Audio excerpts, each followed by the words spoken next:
If you are watching this video and you are not a designer yet, or maybe you just started and you are confused about how to start, this video is for you. Maybe you've been asking yourself questions like, how do I even begin, or where do I begin with design? Am I too late to learn the skill of design, or what should I even learn first? And if that sounds like you, don't you worry. In this video, I'm going to break down how to become a designer in 2026 in the simplest way possible. And these are just clear steps that will help you start and also stay consistent. The first thing you need to understand about design is that it's not about talent first, it is about commitment. Most designers that you see today didn't just start good, they showed up, practiced, and also stayed consistent. So if you are not confident about your design skills right now, it's completely normal, and I completely understand that. And the thing is, you don't have to start very good, you just need to be serious about learning and also improving your skills. So the first thing is, you pick a niche and you focus on that niche. One of the biggest mistakes beginners make is trying to do everything at once. And you see, in design, there are many paths that you can take. We have brand design, we have social media design, we have UI UX design, we have illustrations, we have motion designs, and a whole lot of paths that you can take and start your journey as a creative and as a designer. If you are starting out, just pick only one niche. If you happen to like logos and also brand identity, then you go with brand design. If you like Instagram ads or Instagram posts, then you go with social media design. You can always explore later, but for now, just pick only one. And the thing is, your first niche that you choose is not a lifetime decision. You can always explore and choose other paths that you want, but it is very important that you choose one.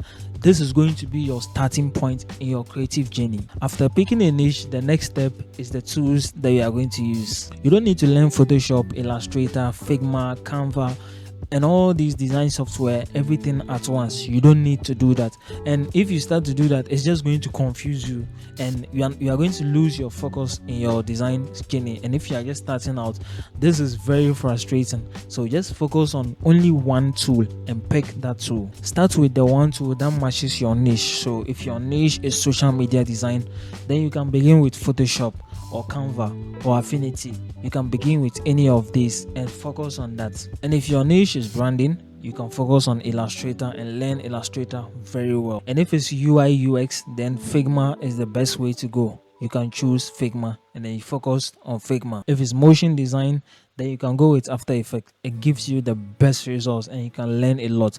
But the thing is, you need to focus on only one of these tools. Learn it properly, practice daily, and get comfortable with it, creating design before you move on to the next tool that you want to learn. And remember, tools don't make designers, their skills do. The third thing is, learn the fundamentals of design very early when you are starting out. This is very important. Before worrying about trends and also these fancy effects that you see, learn the basics. Learn typography, learn color, learn visual hierarchy, balances stuff, all these design fundamentals. Make sure that you learn them very well and also understand how to and when to use them. These fundamentals apply to every type of design and they will still matter in 2026 and beyond. The software that you use can change, but you see, the fundamentals, the basics of design would never change. Number 4, practice with real world projects. As a designer, you don't have to wait for clients before you even start practicing. Come up with projects yourself and then you work on them. Redesign for brands that you like. For example, if you like the Coca-Cola brand,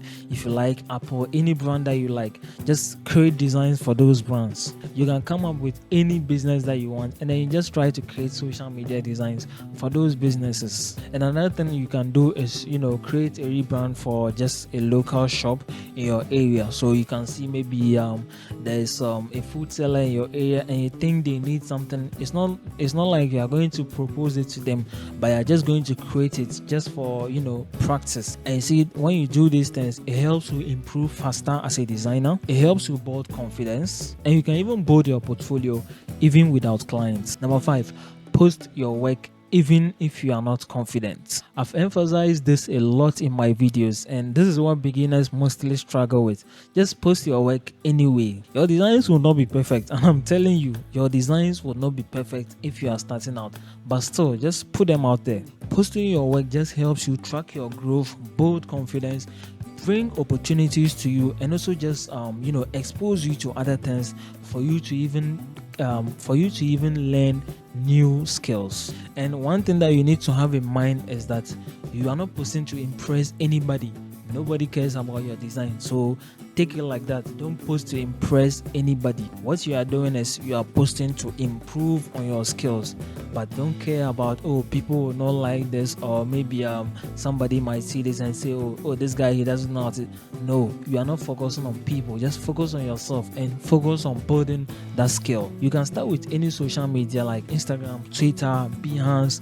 I recommend Instagram and Twitter, or maybe Facebook. You can add it to your list and then just start posting your designs no matter what. Show up even when you don't feel like it. I'm going to be very honest with you. Some days you are not going to feel creative. Some days you are not going to be motivated to even create anything, but still just try to show up. If it's for like 30 minutes, if it's even for like 10 minutes, just show up.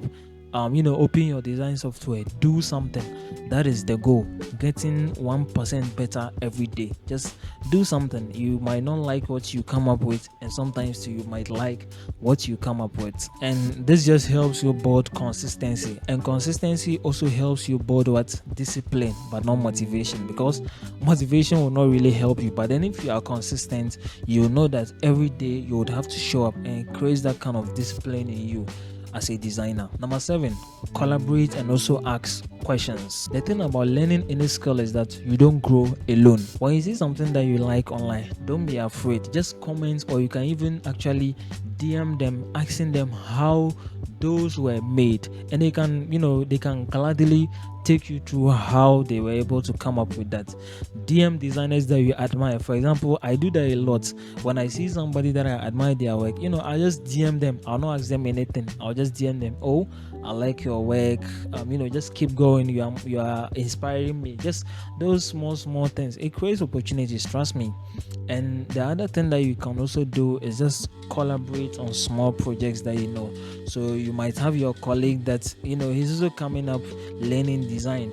You can say, oh Charlie, let's work on something together, so that we can also build our skill and just explore some stuff together. Or maybe you can reach out to somebody who is maybe more advanced than you. Then you can just collaborate on creating very small projects, and that way you can learn from that person. And don't be afraid to ask any question. Every designer that you know, they once asked the question that you are now coming to ask them. So do not be afraid to ask questions. Number 8, attend events and meet other designers or meet other creatives. If you are able to attend design conferences, meetups, workshops and all that, it can really help you just understand the state of your industry and just open your mind up to some new stuff that is coming up in your industry. And even if you don't talk much, just being in that environment and being in the room just helps transform you as a designer. It helps open up your mind to a lot of things that is happening that you don't even know about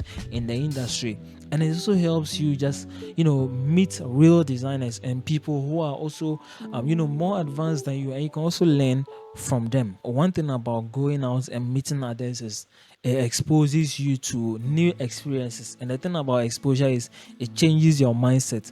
You might be thinking this way, but then when you meet somebody, you have a different thought, or there's a shift in your mindset, from what you were thinking to something else. And that is the importance of going out and meeting other creatives. Number 9, stop comparing yourself to others. I've said this again and again. I've told many designers, stop comparing your designs to other people. Don't compare your day 1 to somebody's like month 5 or like year 5. You cannot do that, and it doesn't make any sense. So what you can do is focus on your own journey, focus on your own process, build your skills as a designer, and just keep working at it. You would get to that person's year 5, and by the time we get to that person's year 5, that person will be like year 10. So the comparison will not really make sense. So avoid comparing yourself to other people. Rather, what you can do is to compare yourself against yourself. So compare who you were last month to who you are this month. It's just about, self progress and self assessment that is going to get you, what you want. It's all about personal progress, and comparing yourself to others will not really achieve that goal. So what you can do is compare who you were last month or who you were last year to who you are this year or who you are this month. It's going to visualize the progress that you've made, and progress is personal and it varies from person to person. So just stop comparing yourself to others and track your own progress. It will really help you grow as a designer in 2026. The last thing is, treat design like a skill, not a hobby. If you want to become a designer in 2026, then you just have to take it very seriously. Set a learning time for yourself, practice consistently, and also invest in your growth as a designer. Investing in your growth as a designer comes in many ways. You can start to read many design books that are out there. Just take one book, read it, and understand what it's talking about. Or you can get yourself a very good machine that would, make the learning process very easy. And if you have a very good machine, it can really help you learn faster. Another thing that you can do is buying online courses that will just help you level up your skills as a designer. And what I'll also say is that design rewards those who are committed. If you are not committed, you are going to see this like a time wasting skill or something that you are not going to get anything from it. But then if you are committed, trust me, you are really going to benefit from the skill of design. So yeah guys, if you are serious about design, then it's also going to take you very seriously. If you are starting out your design journey, comment below what niche you would want to start with. And if this video helped you, don't forget to subscribe, like, and share to somebody who also wants to learn design but they don't know where to start with. Just share it with them. They might also benefit from this video. And as always, let's keep creating.